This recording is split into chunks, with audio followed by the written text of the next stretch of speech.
남들보다 젊은 나이에 사고를 쳐서 결혼을 좀 일찍 하게 되었습니다.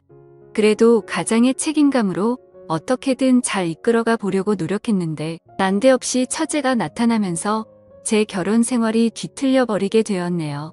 원치 않는 상황이 계속 반복되고 처제도 적당한 데서 멈출 줄을 몰라 결국 아내와는 헤어지게 되었습니다.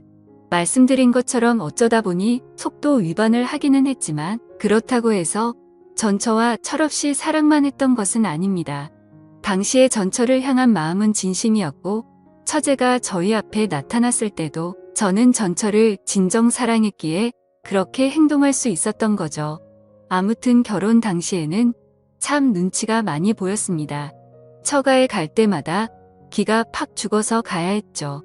그도 그럴 것이 저도 어렸지만 전처는 저보다도 나이가 어렸으니 말입니다. 처가에서는 전처가 공부도 잘하고 좋은 대학 나와서 이것저것 투자를 많이 했는데 정작 취직도 하기 전에 애엄마가 되어버렸으니 말이지요. 그나마 그래도 큰 소리 칠 수 있었던 건 저희 집에 돈이 조금 있었다는 거죠. 저희 아버지께서 그래도 이제 아빠가 되는데 너 학교며 성적이며 보아하니 좋은데 취직하기는 글렀고 뭐 카페라도 하나 차려줄 테니까 그거나 열심히 운영해 보라 하셨지요. 그런데 정말 불행 중 다행인지 제가 사업에는 조금 소질이 있었나 봅니다. 그래서 사업이 상상 이상으로 잘 되기 시작했고 제가 제 손에 떨어지는 수입이 조금 넉넉해지면서부터는 처가의 눈치를 볼 필요도 없게 되었지요. 아무튼 사업이 자리를 잡기 시작하니 저는 기세를 몰아서 2호점 오픈 준비에 들어갔습니다. 그때도 아직 30이 채 되기 전이었거든요. 그러니 자만심도 조금 있고 그래서 눈에 보이는 게 없었습니다. 그래도 진짜 하늘이 도왔는지 처음에는 가게가 잘 안 되고 반응도 없어서 큰일 났구나 싶었는데 근처에 뭐 이런저런 게 들어오면서 2호점도 순식간에 매출이 오르게 되었지요. 사업 이야기는 대충 하고 아무튼 전처한테는 당시에 아직 대학을 졸업하지 않은 3살 아래의 여동생이 한 명 있었습니다. 저도 집에서는 외동이고 처제가 애교도 많고 귀염 떠는 성격이라 그런지 처제를 제 여동생처럼 대해주고 잘 지냈습니다. 처제가 제 가게에 자주 놀러 오기도 했지요.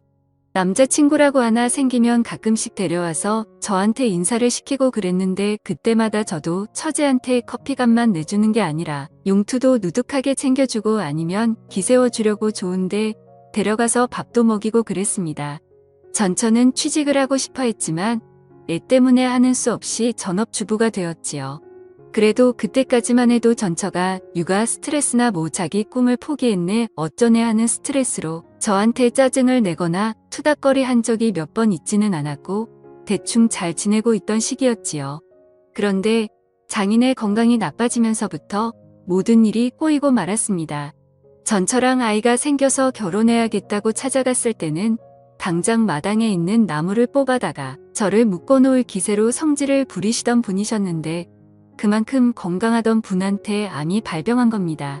그래도 불행 중 다행히 초기에 발견이 되었다는 거죠. 게다가 검진 또한 제 소개로 갔기 때문에 한참 기가 살았네요. 아무튼 치료도 잘 되었는데 장인이 이제는 공기 좋은 곳에서 노후를 보내고 싶다고 시골로 내려가게 되었습니다. 문제는 두 분이 시골로 내려가신 건 좋지만 처제가 아직 장인 장모 댁에서 같이 살면서 학교를 다니고 있었거든요. 그래서 저희 집에 처제가 독립할 때까지만 같이 지내게 해달라고 부탁을 하신 겁니다. 첫째 애엄마 만들어서 날개도 피지 못하게 만들었는데 둘째 잠깐 도와달라는 거 그 정도 부탁도 못 들어주나 하는데 말문이 턱 막히더군요. 그나마 처제가 그동안 저한테 잘했고 애교도 많고 전처랑도 우애가 좋았기에 별일이 있겠나 싶어서 그러겠다 했습니다. 아내한테 잘하기로 했던 다짐도 있다 보니 돈 좀 번다고 거만 떨지 않고 겸손해야 한다는 생각도 갖고 있던 차였지요. 신혼집도 저희 부모님 덕분에 방 3개짜리 신축에 화장실도 2개짜리라서 같이 지내는데 크나큰 어려움이 있던 건 아니었습니다. 하지만 처제가 들어와 살게 되니 여간 불편한 게 많더라고요. 전처랑 단둘이 즐거운 시간 좀 보낼라 치면 괜히 인기척이 더 느껴지는 것 같고 소리가 새어나갈까 조심조심해야 했고요. 거기에 더불어 저도 집에서는 트렁크만 입고 편하게 다니는 게 좋은데 복장 또한 신경이 쓰였지요. 자매다 보니 둘이 싸우기도 엄청 싸우더군요. 사소한 것들로 싸워서 제가 딱히 개입할 필요도 없고 그러려니 하고 있었는데 하루는 저 때문에 둘이 싸우기 시작한 겁니다. 이유가 뭔가 하고 들어봤더니 처제가 사실 집에서는 옷을 한 줌도 안 되는 걸 입고 있는답니다. 그 편이 편하니까요. 저도 이해가 되는 게 저 역시 집에서는 편하게 입고 있는 게 좋다는 주의였으니까요. 그런데 저는 그게 못마땅했던 겁니다. 저는 사실 처제를 딱히 여자로 의식하거나 그런 것도 아니었고 오히려 외동인 저한테는 애교 많은 여동생 같은 느낌이었거든요. 하지만 저는 그렇게 생각하지 않았던 거죠. 아무리 그래도 그렇지 아직 혈기왕성한 나이에 형부가 집에 있는데 어떻게 그런 옷 같지도 않은 옷으로 겨우 가리고만 있을 생각을 하냐고 싸우고 있더라고요. 저는 뭘 입은 들었더냐며 처제 편을 들어줬지요. 아내 편을 들지 않은 이유는 저 또한 집에서 트렁크 하나만 입고 자유롭게 돌아다니고 싶은 마음이 컸기 때문입니다. 그런데 아내는 제 이유도 듣지 않고서는 아주 둘 다 미쳤다면서 성질을 부리기 시작했지요. 아무튼 그날은 그렇게 하고 결국 결과는 나지 않고 그냥 넘어갔습니다. 당연히 복장도 처제나 저나 둘 다 조심할 수밖에 없었지요. 어쨌든 실질적 집에서 가장 파워가 센 사람은 아내였으니 말이지요. 그런데 전처가 그날을 기점으로 엄청 사소한 걸로 화를 내고 그러기 시작한 겁니다. 사건의 발단은 솔직히 자세히 기억이 나지 않을 정도로 별것도 아닌 일이었는데 둘이 자존심 세우다가 언성이 높아지고 싸움까지 이어지게 되었지요. 그러다 보니 저도 열이 받아서 그랬나 방문을 부서질 기세로 쾅 하고 닫고는 그 길로 핸드폰만 들고 집 밖으로 뛰쳐나가 버렸습니다. 집 근처에 있는 편의점에서 혼자 소주랑 맥주랑 섞어서 마시면서 기분을 풀고 있는데 처제한테서 전화가 한 통 오더군요. 무슨 일로 전화를 했나 받아봤더니 처제가 열받은 아내도 자기한테 아이를 맡기고 나갔다고 하는 겁니다. 집안 분위기 때문에 처제가 아이 좀 대신 케어를 해주려고 했는데 아무리 해도 울음을 그치지 않아서 전화를 한 거라고 하더군요. 아내는 전화를 안 받는다고 하고요. 아내는 아무래도 집에 안 돌아올 분위기라고 생각해서 저도 그럼 술이나 진탕 마시자 하고는 편의점에 있는 술은 전부 싹 다 사가지고 집으로 갔습니다. 애는 처제 말대로 앙앙 울고 있고 처제는 애를 들쳐 업고 당황해서 어쩔 줄 몰라 하고 있고 아무튼 애를 제가 어떻게 재우고 나서 거실로 나왔습니다. 둘 다 서로 경황이 없어서 몰랐는데 처제가 언니도 나갔고 저도 나가서 집이 비어 있다고 해서 편하게 있는다고 별것도 안 입고 선 민망하게 있더라고요. 둘 다 눈치를 채지 못했던 상황이었고 이윽고 처제가 그 상황을 눈치를 채고 후다닥 방으로 도망가듯 들어갔습니다. 괜히 제 시선이 향한 곳 때문에 더 분위기가 그래졌나 싶었는데 조금밖에 안 마시긴 했지만 술 기운도 있고 해서 그냥 술이나 더 마시다가 기분 좋게 잠이나 들자는 생각이었지요. 그래서 편의점에 사온 술에다가 간단한 데워 먹는 안주거리 꺼내서 저 혼자 나름 술상을 차리기 시작했습니다. 한참 다 차려놓으니 다시 아내가 원하던 대로 꽁꽁 싸매고 있는 처제가 나타나서는 형부 저도 옆에서 같이 마셔도 돼요? 하고 묻길래 그러라고 했지요. 어차피 혼자 다 마시기에는 조금 넉넉하게 사오기도 했으니 말입니다. 같이 술 한잔 나누고 있는데 처제가 자신의 언니지만 제 편을 들면서 욕도 해주고 제 기분을 많이 헤아려 주더라고요. 그래도 처제가 가족이라고 언니 편을 들어주는데 솔직히 반성도 많이 하고 그랬습니다. 처제랑은 한참 늦게까지 술을 마시다가 자러 갔고 그때까지는 아무 일도 없었습니다. 다음날 아침이 돼서야 아내가 들어왔지요. 처제가 제 기분도 많이 달래줬고 저도 더 자존심 부려봐야 뭐가 있겠나 싶어서 아내랑은 그날 화해하고 풀었습니다. 아무튼 처제가 그 당시에 남자친구가 새로 생겼어요. 매번 하는 것처럼 제가 일하는 가게로 데리고 와서 남자친구 소개도 시켜주고 저랑 같이 나가서 밥도 함께하고 그랬지요. 그런데 알고 봤더니 그 남자친구란 자식이 사실 처제랑은 진심으로 만나고 싶었던 게 아니고 그냥 어떻게 하루만 재밌게 보내고 싶었던 겁니다. 처제는 그런 것도 모르고 형부인 저한테 인사도 시켰고 했으니 자기랑 본격적으로 연애를 하고 싶어하는 사람이라고 믿었는지 그 자식한테 모든 걸 허락해버린 상황이었고요. 집에 와서 세상이 무너진 듯 울고 있는 처제의 모습을 보니 마음이 짠하더군요. 제 아들 녀석도 처제가 울어서 슬픈지 같이 울고 있고 그래서 그때 처제 달래준다고 노력 많이 했지요. 처제가 한 일주일 정도를 알아 누웠는데 제가 처제 데리고 나가서 명품 선물도 하나 해주고 한 끼에 5만 원, 10만 원 하는 밥도 사주고 했습니다. 좋은 거 받고 맛있는 거 먹고 기운 좀 차리라고 말이지요. 그런 거 다 소용없었고 저녁에 술 한 잔 같이 마셔주니 그제서야 처제가 마음을 추스르더군요. 그런데 처제가 술이 좀 들어가고 나서는 세상에 형부 같은 남자들만 있는 줄 알았다. 형부는 참 믿음직스럽다 뭐 이런 이야기를 하면서 언젠가부터 자연스럽게 제 호칭이 형부에서 오빠가 되더군요. 그날을 기점으로 처제가 조금 이상해졌습니다. 전에 집에 단둘이 있을 때 봤던 그런 옷들만 골라서 입고 아내가 안 볼 때면 식탁 밑으로 제 발을 툭툭 건드리면서 장난이라는 듯 의미심장한 미소를 보낸다든지 아래 입술을 깨물고 저를 쳐다본다든지 하면서 말이지요. 어느 순간부터는 정말 작정을 한 건지 제가 TV를 보고 있으면 제 옆에 앉으려고 하더라고요. 그래서 일부러 맨 끝쪽 자리에 앉으면 아예 팔 기대는 부분 그쪽 있잖아요. 그쪽에 걸터 앉아서 저랑 그렇게 붙어 있으려고 하는 겁니다. 하다 안 되겠다 싶어서 처제한테 시간 좀 내달라고 한 다음에 처제한테 왜 그러냐고 단도직입적으로 물어봤습니다. 처제가 깔깔 웃으면서 형부 지금 무슨 소리 하는 거예요? 하고 장난스럽게 받아치는 겁니다. 제 얼굴이 다 화끈해지더군요.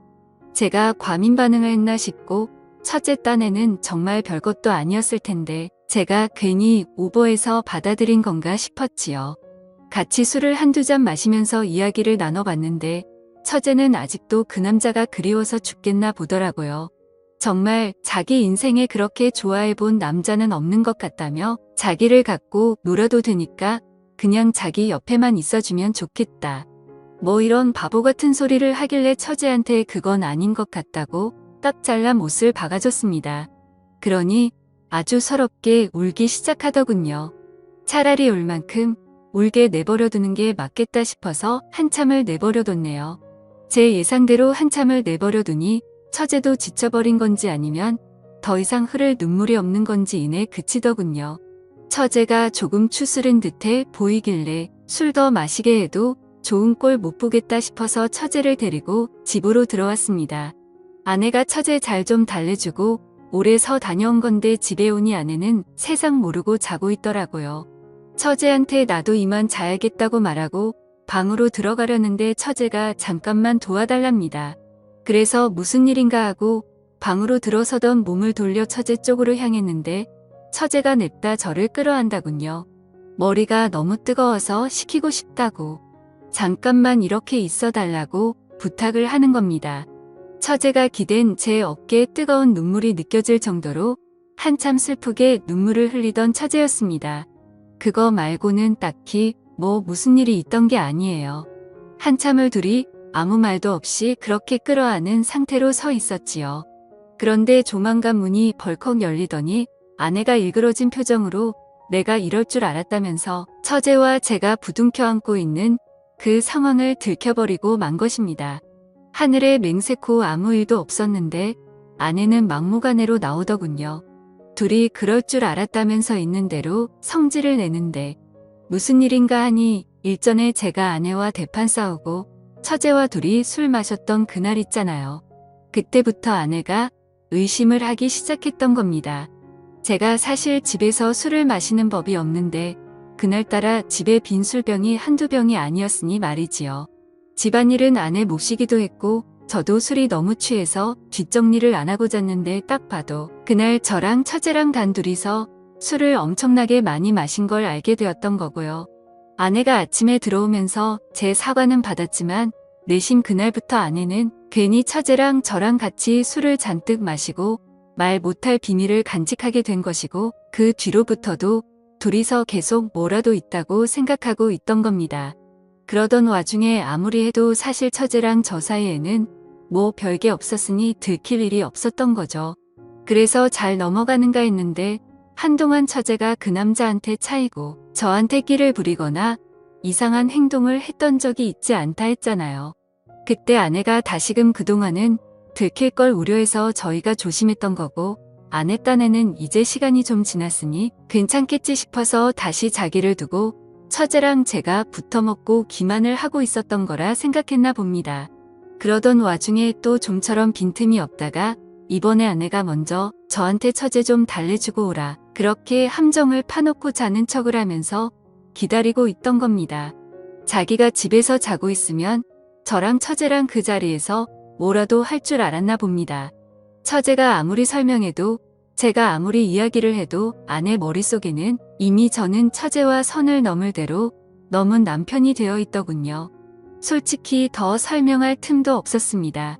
그래서 결국 이혼을 하게 되었지요. 시골로 내려간 장인 장모도 엄청 열이 받아서는 내 딸을 맡긴 거지. 한 명을 더 준 게 아니었다 하면서 아내가 했던 말은 거의 기정사실이 되어 있더군요. 결국 이혼을 하게 되었고 아내는 물론이고 처제까지 같이 제 곁을 떠나가게 되었습니다. 그냥 결혼 생활했던 기간만큼 해서 위자료 주고 아이는 제가 데려오는 걸로 해서 길게 끌지 않고 끝냈지요. 처제는 일말의 책임을 느끼는 건지 5년이 지난 지금도 저한테 개인적으로 연락이 오곤 합니다. 애초에 이렇게 된 게 자기의 책임이 크다며 그 사실을 통감하고 있던 처제였기에 저한테 더 잘하려고 하는 듯합니다. 하지만 이제 처제도 30이 다 돼가는데 남자친구를 따로 만들지 않고 있어요. 제가 쉬는 날이면 회사도 휴가 내고 저희 집으로 찾아옵니다. 집안일 좀 거들어 주겠다고요.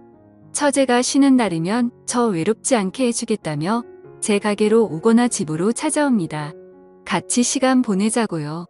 이렇게 마음 써주는 처제가 고맙긴 하지만 처제도 알아줬으면 하네요. 이제 우리 두 사람은 공식적이든 비공식적이든 얽혀선 안 될 사람들이라는 걸 말입니다. 감사합니다.